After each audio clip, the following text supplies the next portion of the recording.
Circuit Court of Appeals. There'll be a test vote at 2 p.m. Eastern. Off the floor, the nominee will meet with several Democratic senators, including Majority Leader Harry Reid. And now to live coverage of the U.S. Senate here on C-SPAN 2.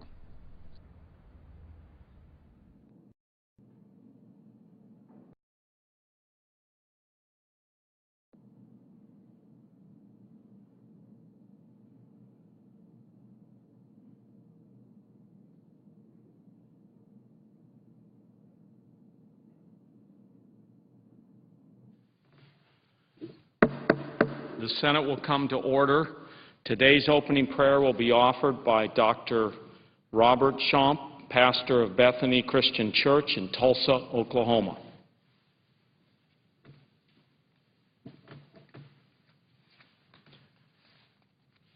Let us pray. God of many names and faiths, we praise you for the freedom of religious expression which allows us to worship you in the temples, mosques, synagogues, and churches of our nation. To you belong all realms, all power, and all glory. Yet in this nation of immigrants, the United States of America, you have given us the freedom to establish our own government in order to defend and oversee the rights and welfare of our citizens. Today we pray for this august body, the United States Senate, whom we the people have chosen to share in the leadership of our country. We pray for your assistance for these privileged women and men. Bless them with the stamina, the toughness, and the integrity to fight for what is right and honorable in your sight. Instill in them the desire for unity within diversity, the will to overcome racism and bigotry, the courage to break down dividing walls of hostility, the ability to hear and respect the voices of those who disagree with them, and the determination to work with each other for justice, freedom, and peace. Amen.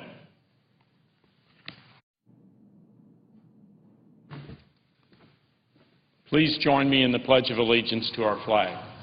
I pledge allegiance to the flag of the United States of America and to the republic for which it stands, one nation, under God, indivisible, with liberty and justice for all.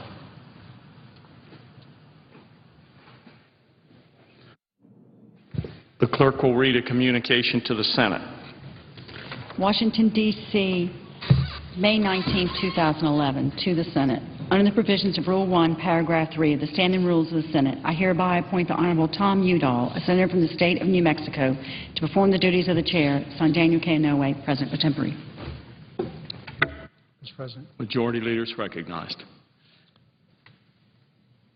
I see our esteemed chaplain in the chamber.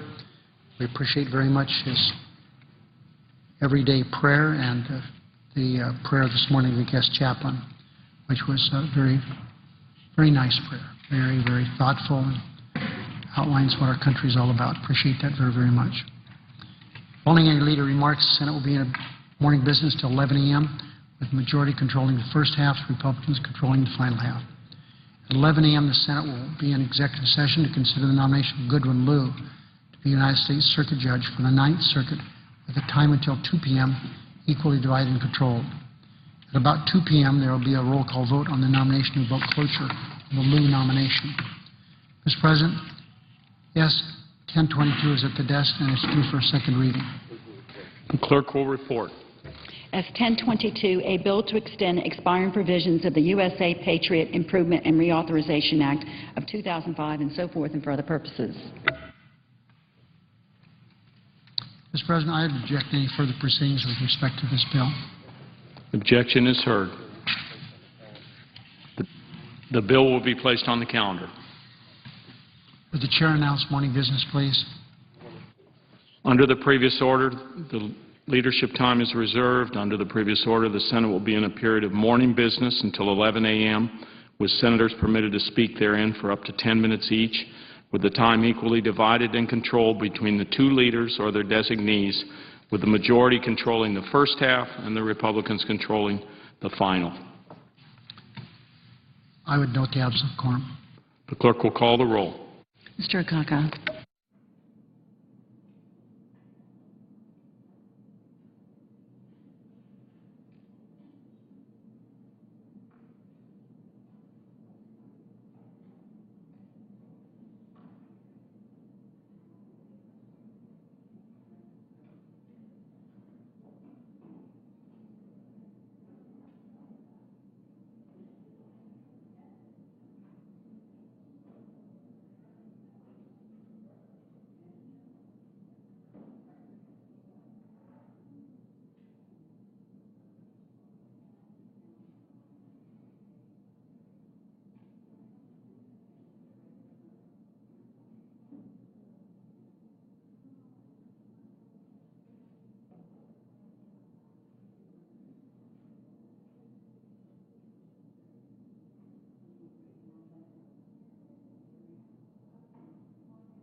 From Alabama is recognized. I would ask that the quorum, unanimous consent that the quorum call be dispensed with. Without objection. Mr. President, I'd ask consent that Senator Hatch and I be able to speak as in a colloquy. Without objection. Mr. President, the Congressional Budget Act, an actual law of the United States, requires that Congress pass a budget by April 15th. Pass a budget by April 15th. The Republican House has passed its budget. They stated to the nation their financial vision for the future. The Democratic Senate, however, has not passed a budget in 750 days. 750 days since we've had a budget that passed the United States Senate. This year they haven't even brought a budget forward to committee to begin to mark up a budget as specifically required by the same statute. They've not even put forward a plan. The Democrats control the Senate. They've campaigned for the majority. And as my wife says to me, when I complain, you ask for the job. So we have the largest economy on earth, and we are in the middle of a fiscal crisis. For the majority party to skip work on the nation's budget is not something to be taken lightly. So I would ask my good friend, the senator from Utah, the ranking Republican on the Finance Committee, my former chairman in Judiciary Committee, if the American people will poll Senator Hatch, how many do you think would say the Senate shouldn't pass a budget?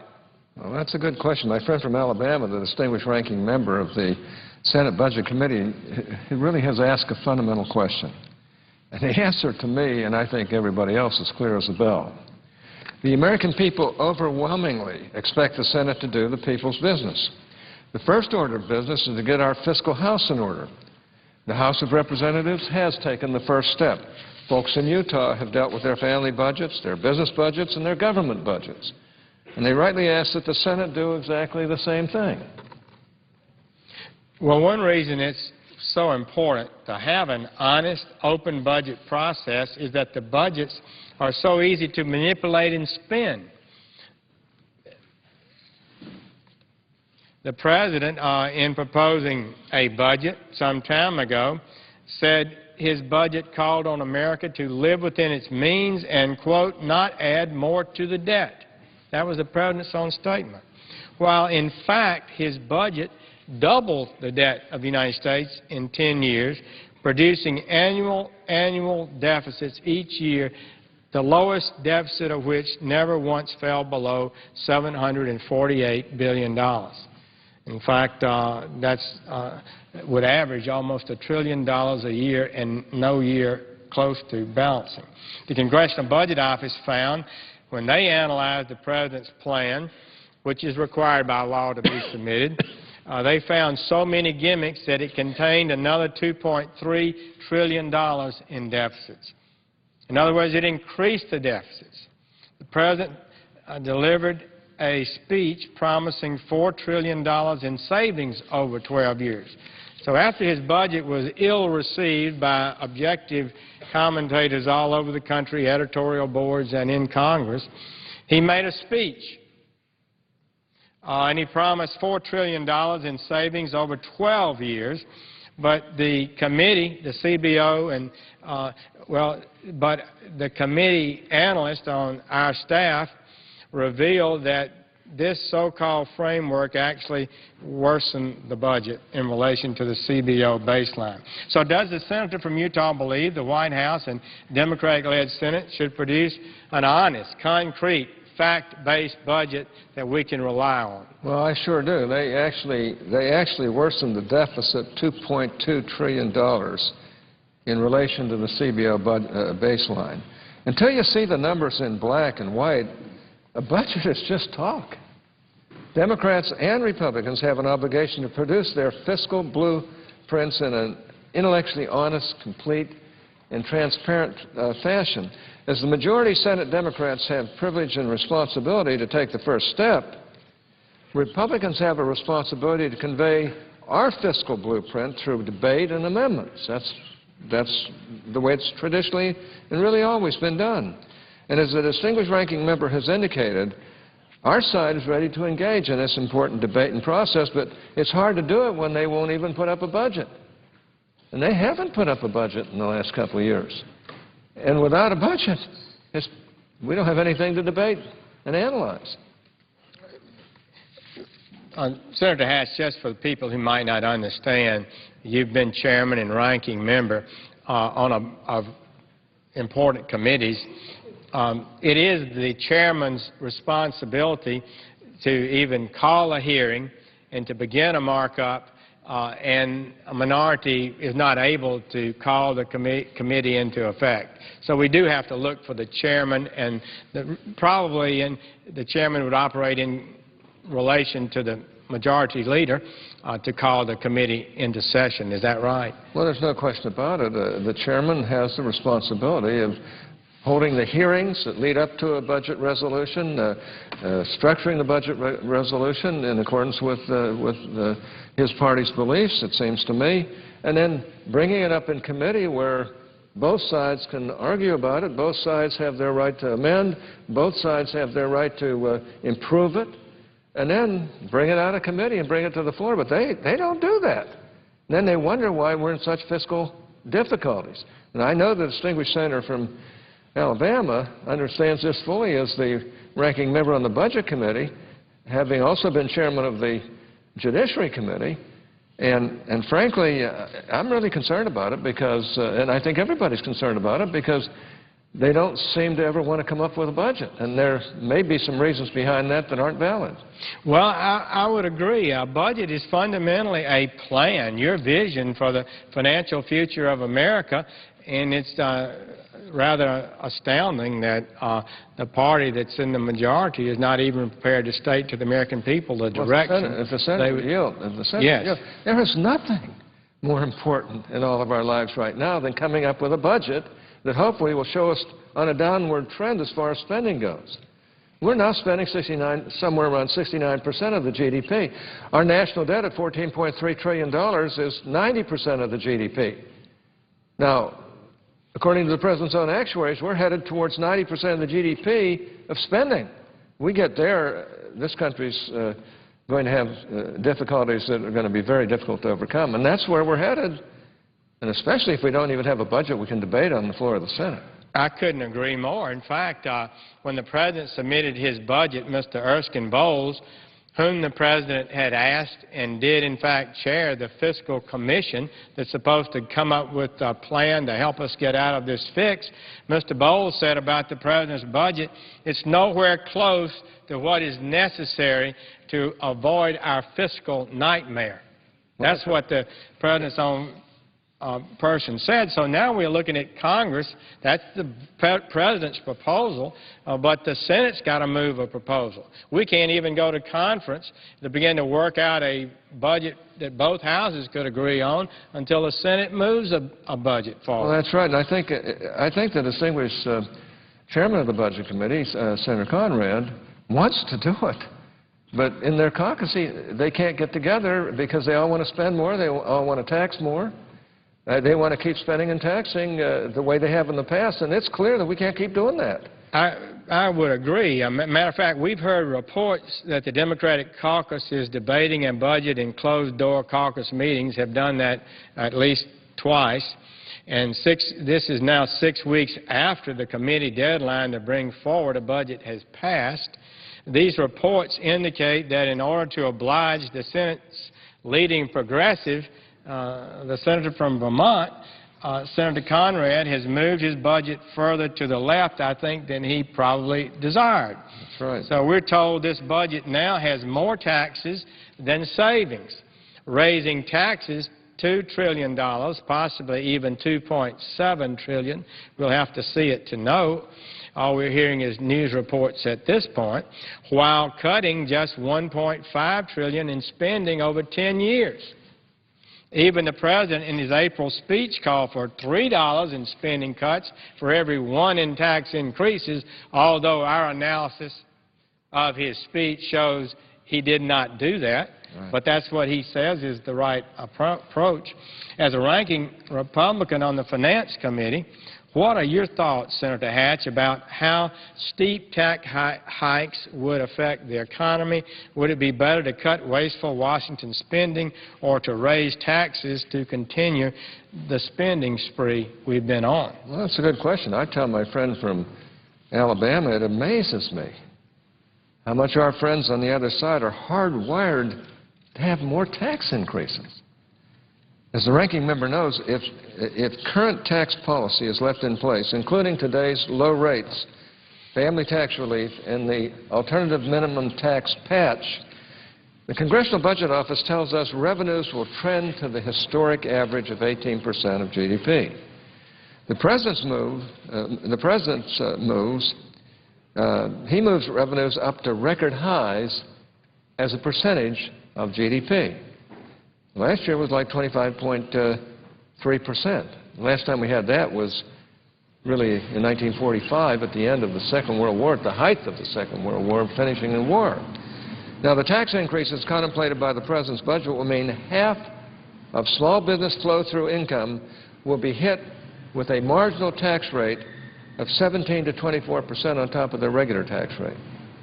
Democrats and Republicans agree that the small business sector is the key to job creation. 70% of the jobs are created by these small businesses. The top marginal rate on capital gains income will rise to 59% in a little over 18 months under the President's budget. And that will drive down after-tax rates of return on investments. Now, is that tax policy a path to recovery? I don't think so, and I don't think anybody else who looks at it with any degree of intelligence thinks so. And that's another reason why we need to engage in the budget process in the committee. And I just have to say I'm very appreciative of my friend from Alabama, his leadership on that committee. And you'll have to lead our side, but it's hard to lead when you don't have anything to lead on. Well, we're hard to have a discussion if a budget is not brought up and we can have a debate about it. I just had an occasion to meet with the finance minister from Canada, Senator Hatch, and he told me that they're bringing their corporate tax rate down to 15% or below. We're at 35.9, is that right, I think? And we have the highest corporate tax rate in America. We'd like to. Wouldn't it be nice if we could just tax them more and get some more money? But as you know from your experience, if you have too high tax rates, it drives investment out of America, drives jobs out of America. Companies are liable to want to move to Canada where they pay less taxes, creating jobs for them and not for us. So there is a danger, is there not, economically, and a danger to growth, which we need so desperately if we just keep raising taxes. Well, our corporate tax rate is 35%. That's the highest in the world other than Japan. And it's really causing a lot of corporations to leave our country. In the 1970s, 39 of the top 50 multinational corporations in the world were based here in the United States. Today, only 16. Or at least that was the last figure I had. It's really low. And the reason is because we're taxing them to death, and we have a lot of other screwy tax aspects that really don't work. We could solve all these problems if we just get a decent budget here and all work to bring spending under control and get us on a downward trend with regard to spending. And I've got to say, we can't do it without budget debates and budget battles. But our friends on the other side don't seem to be able to get their caucus together to be able to allow the chairman to come up with a budget that, on time, in a way that will help us to debate this matter and hopefully resolve it here on the floor. Well, I think you're right, Senator Hatch, and our colleagues, really good friends on the other side. There's some very, this Senate is filled with remarkable people, but I think they are paralyzed, frankly, by the challenge of putting a plan on paper that can actually be examined, the numbers calculated, and ideas confronted. I think that their problem is they are not able to produce a budget that their caucus will support, that the American people will support, and that would actually get the job done. That's a difficult challenge, but if you want to be a leader, you have to meet that challenge. Well, my friend from Alabama, as he always does, has arrived precisely at the critical point. We need a fiscal policy that is balanced. Its remedies must respond to the causes of our current fiscal calamity. In the most recent fiscal year, spending, as I said, hit over 25% of GDP. Now, that figure is easily over the 20% that our historical average has allowed. I mean, it's unbelievable that we're spending that much. Spending is fueling the deficits that we're facing. The President's budget reaches into the American people's pocketbook with taxes trending at or near historic highs in an anemic effort to close the gap. The other side of the ledger, spending really isn't dented. It remains far above any reasonable historic average. And nobody can refute that. These are facts. And I'm concerned about it, I'll tell you that. Well, the Democratic leaders and the President has talked a lot about a balanced approach to reducing our deficit. We believe in that. You've indicated that. But I'd ask you, what is the more balanced approach? A plan that hikes taxes and grows the government, or a plan that controls Washington's spending and shifts the balance back to everyday Americans? Well, the ranking member, my friend from Alabama, has summed up the fiscal predicament perfectly. It comes down to a lack of balance. Our friends on the other side simply cannot agree among themselves at this time.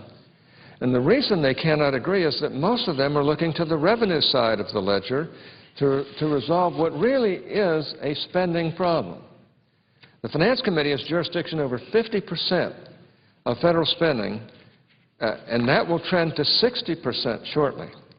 It has jurisdiction over nearly all revenues. And as a member of the Finance Committee and the ranking member, I fail to see how a tax increase-driven budget could be implemented in the Finance Committee on a bipartisan basis. And I am keenly interested in how the Budget Committee will come down on the biggest policy question of our time. I'm pleased to have the advice and counsel of my friend from Alabama as that process moves forward. And I'd like to have the advice and counsel of the distinguished budget chairman. But he can't get his side to do what really is reasonable, and that is bring down spending. And that's what we have to do. Well, we're taxing enough. We're just spending us into oblivion, and that's the problem. This is true, and it's a dangerous thing to our country. We have gone 750 days without passing a budget in the Senate. I do believe that if you took a poll of the American people, what percentage would one get if they were asked, should the Congress of the United States, particularly at a time of great financial danger, should they have a budget? And we won't have a budget unless the Senate acts. So it's a question both of philosophy and economics. Philosophically, the American people do not want Washington to hike taxes on millions of Americans in order to fund its wasteful spending spree. Economically, the evidence shows cutting spending, not raising taxes, and we've done a number of studies on this, is the approach that consistently produces the best results time and time again. We need a budget based on facts. We need a budget that grows the economy, not the government. We need a budget that imposes real spending discipline on Washington. We need a budget without gimmicks or empty promises. We need a budget that is produced publicly and openly, allowing the American people full opportunity to see what's in it and to consider it. We need a budget that the American people deserve, an honest budget that spares our children from both the growing burden of debt, the growing burden of big government. We need a budget that ensures America will compete, creating jobs, and lead and thrive in the 21st century. I thank my colleague. He summed it up pretty well, is all I can say. And we need for our children and grandchildren and our great-grandchildren, we need to get this done. And frankly, it ought to be done in the Budget Committee and not by Rule 14 here on the floor. The reason it should be done in the Budget Committee is because I know that the minority will weigh in, at least have their viewpoints expressed, and there'll be amendments and people can vote up or down on whatever it is. And then they bring it to the floor, and then they should have a complete consideration of it here as well. And that's the way it ought to be done. Now, I have to say that it's very difficult. As a former member of the Budget Committee, I have to admit that it's difficult. It's a difficult process. But it isn't difficult if we all work together to get spending under control and quit taxing the American people to death. We could do this if we just work together. I hate to say it, but I think our friends on the other side just aren't working together themselves in their own caucus. And the distinguished senator from Alabama has pointed that out, I think, courteously here today. And I hope that they will get together, even though I'm pretty sure they're going to come up with a balance with a budget that will continue to spend and tax like we've had in the past. I hope they don't.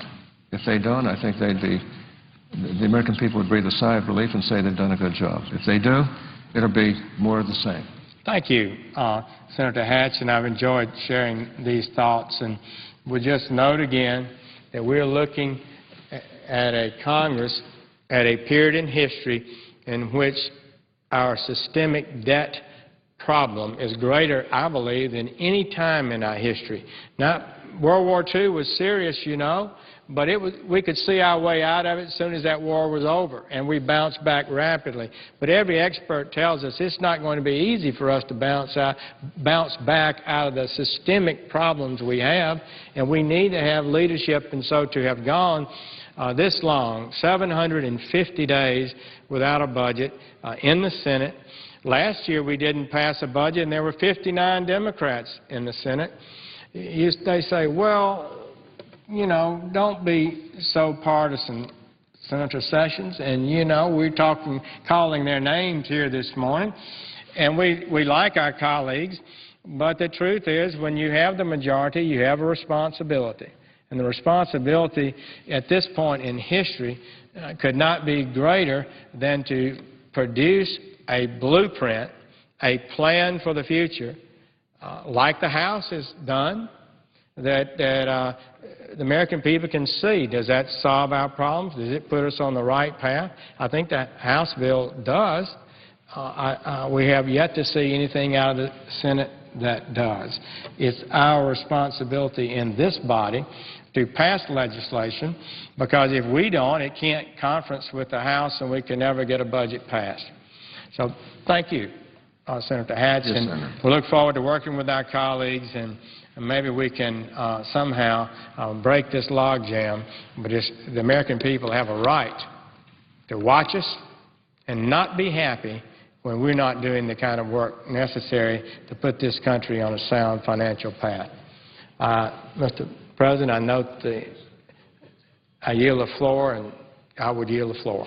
Mr. President? Senator from Utah is recognized. Is it time to move to the Goodwin Liu nomination?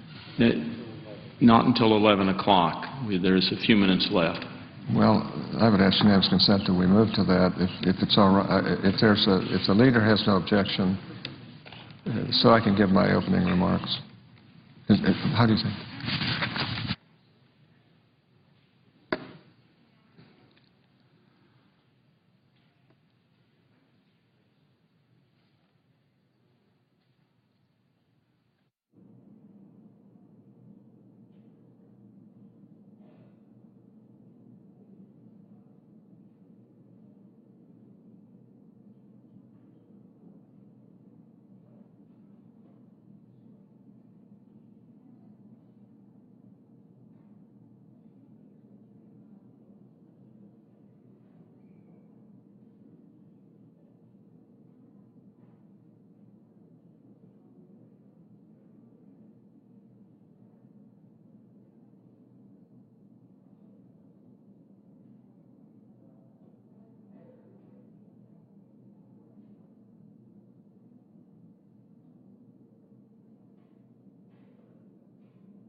Mr. President. Senator from Utah is recognized. I withdraw that consent request and suggest the absence of quorum. Without objection. The clerk will call the roll. Mr. Akaka.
Unanimous consent that the quorum call be dispensed. Without objection.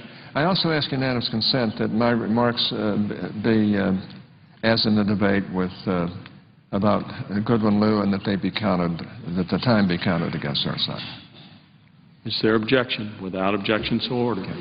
Now, Mr. President, I rise in strong opposition to the nomination of Goodwin Liu to the U.S. Court of Appeals for the Ninth Circuit.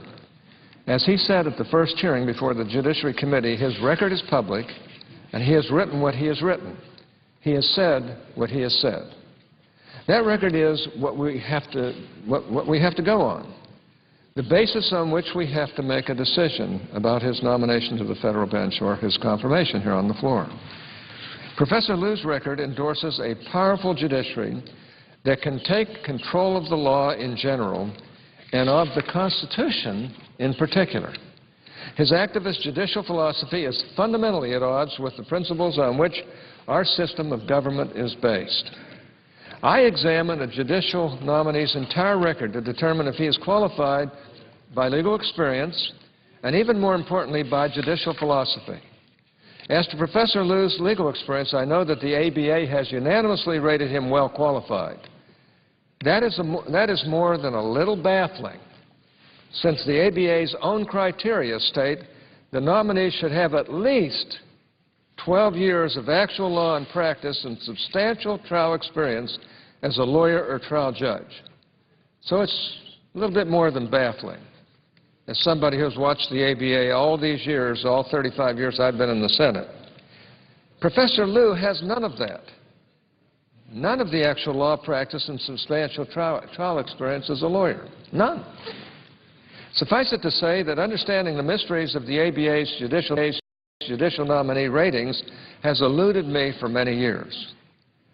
Sometimes they do a great job, a lot of times they don't, and politics enter in. The more important qualification for judicial service is a nominee's judicial philosophy, or his understanding of the power and proper role of judges in our system of government. Professor Liu has been unequivocal about his views on this critical issue, writing and speaking directly about how judges should go about judging. He has written and spoken extensively about how judges should interpret and apply the law, especially the Constitution, to decide cases. The debate about judicial philosophy really comes down to this. We can all read what the Constitution says.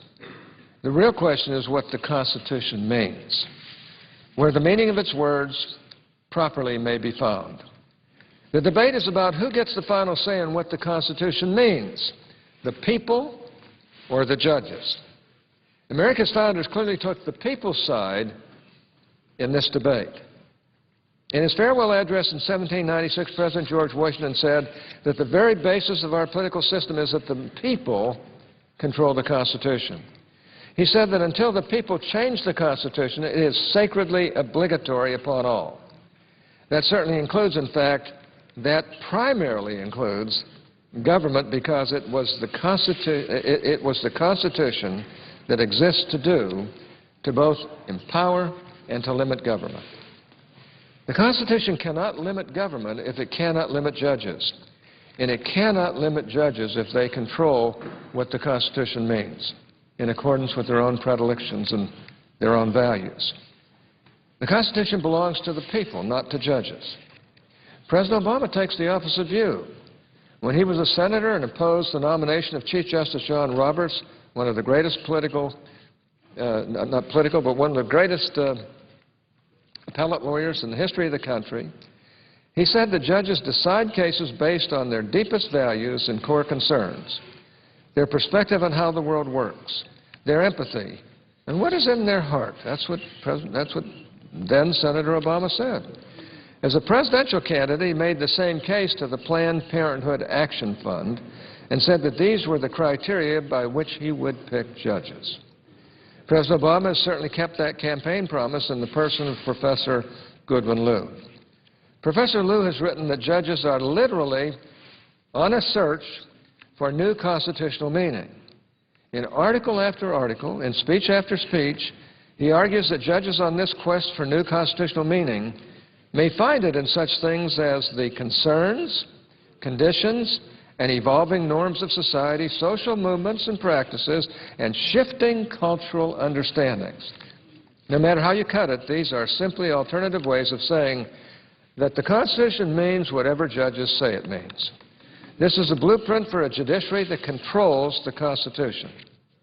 Professor Liu's approach treats the Constitution as if it were written in some kind of code or disappearing ink, and treats judges as the only ones who have the key to figuring it out. Professor Liu, of course, is hardly the only one to make this argument.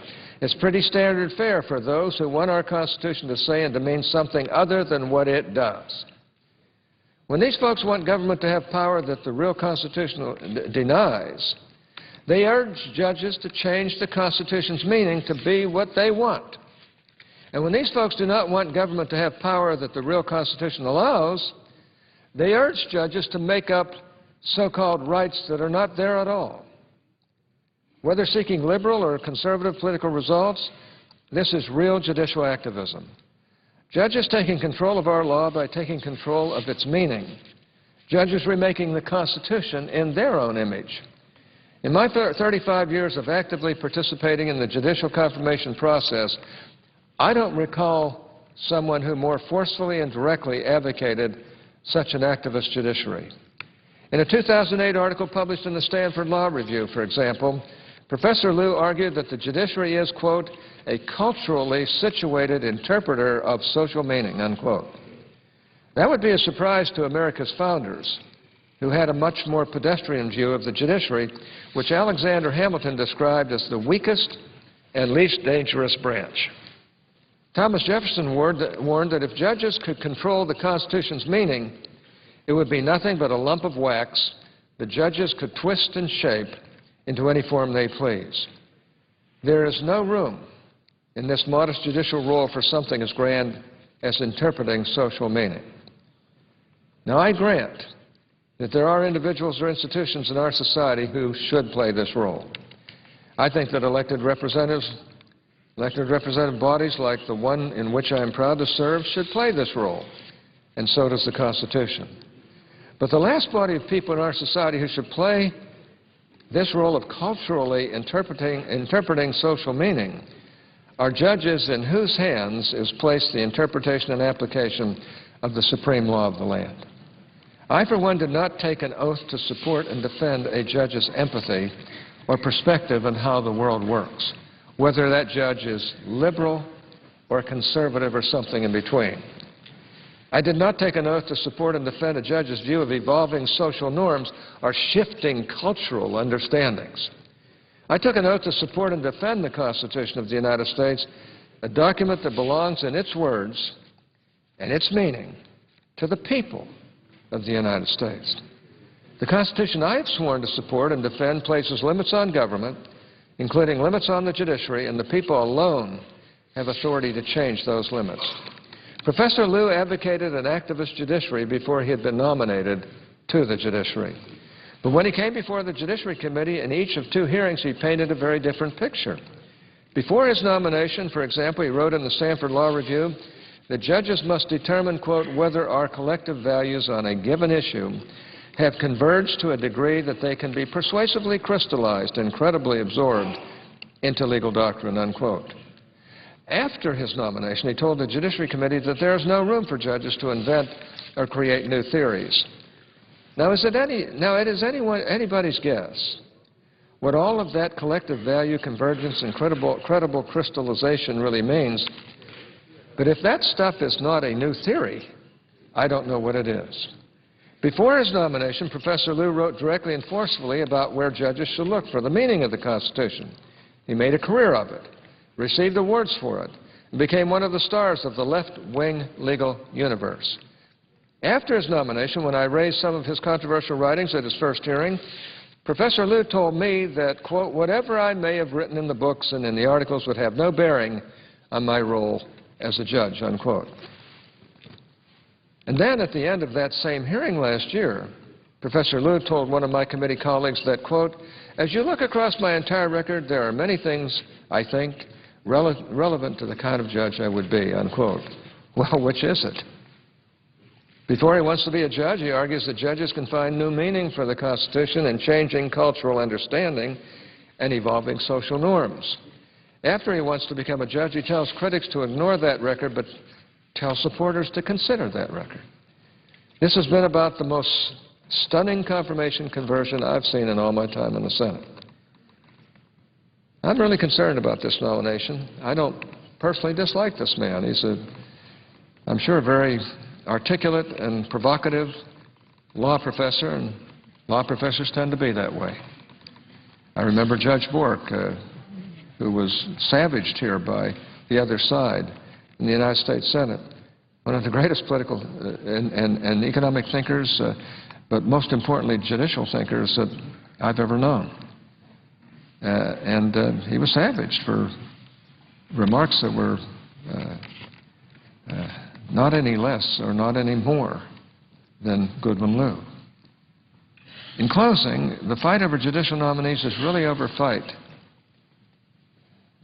fight over judicial power. Judges must either take the law as they find it, as the people and their elected representatives make it, or judges may make the law into whatever they want it to be. Those are the 2 choices. Our liberty requires that people to whom the Constitution belongs alone have authority to change it. Our liberty requires judges who will be controlled by that Constitution. President Obama and Professor Liu instead advocate a judiciary able to control the Constitution, to change the Constitution, to literally create from scratch a new Constitution, or at least new provisions of the Constitution. That will destroy our liberty. When I look at Professor Liu's record, I see that he consistently and strongly advocates an approach that allows judges to find the meaning of the Constitution virtually anywhere they want to look. That is the opposite of the defined and limited role that judges properly have in our system of government. I cannot support someone for appointment to the federal bench, especially to what is already the most activist circuit in the country, who believes that judges should have that much power. Now, having said that, Mr. President, the Ninth Circuit Court of Appeals is the most activist court in the whole country. It is a court that ignores the law consistently, or at least some of the judges on that court. Judge Reinhardt, who's a brilliant man by any measure, apparently doesn't even care what the words of the Constitution say. He's going to interpret things the way he believes, which is pretty contrary to what the Constitution actually says, and pretty contrary to the laws that we who are elected to make the laws have put in writing. And he's just one. There's a whole raft of them there. Judge Reinhardt gets reversed almost every time he writes an opinion by the Supreme Court of the United States. The problem is, and people could say, well, then isn't that taken care of by the Supreme Court? Yeah, it is in those individual decisions, but in these circuit courts of appeals, there are thousands of court cases and legal opinions written that will never be considered by the Supreme Court, because the Supreme Court only considers between 80 and 100 cases a year. But thousands of cases are decided by these circuit courts of appeals, so they're important. And who we put on them is important, too. And we don't need any more judicial activists, either from the right or left, interpreting the Constitution in accordance with their own predilections rather than what the Constitution actually says. And in Goodwin Liu, he has a long history of really outrageous comments, at least to us conservatives, and I think really to good-thinking liberals who want the courts to be what they should be, interpreters of the laws, not makers of the law. They're not elected for anything, and they're appointed for life on the basis that they will do what's right and that they will uphold the law regardless of whether they agree with it or not. And they certainly can write in their opinions why they disagree with the law, but they've got to uphold the law unless the law is absolutely unconstitutional. And I've got to say that the folks on our side who have listened to Goodwin Liu, we know that what he stands for and what he has taught in schools, what he has written in books and law review articles, is really contrary to what judges should do. And I don't care that the American Bar Association has given him such a sterling qualification, something they would not do for any Republican appointee. I have to tell you, I've never seen it before. Somebody has zero experience in court and really zero experience in the law other than as a professor. And that's an honorable top position. And then to do what they did, I mean, it's astounding to me. And I think a discredit to the American Bar Association, which should be down the line honest. And in this particular case, has been anything but. This is an important issue. I wish I didn't have to vote against Goodwin Liu, because I like him personally. I like provocative law professors, even when they disagree with me. In fact, sometimes especially because they disagree with me. But they darn well better be intelligent disagreements. I like that. But I worry about some of these far-left law professors who are teaching our kids how to become lawyers and teaching them the wrong things. It's okay if they teach them the wrong things, but also teach the right things and contrast the two. I don't have any problem with that. I do have problems with law professors who basically ignore the actual words in the law, and especially when they ignore the words in the Constitution or distort those words in the Constitution, which I found Goodwin Liu has done from time to time. and which I believe disqualify him for this very, very high honor of being on a court which, like other circuit courts of appeals, happen to be very, very important. And the next court immediately under the Supreme Court of the United States of America. With that, I suggest the absence of the quorum and ask that the time be divided equally. Without objection, so ordered.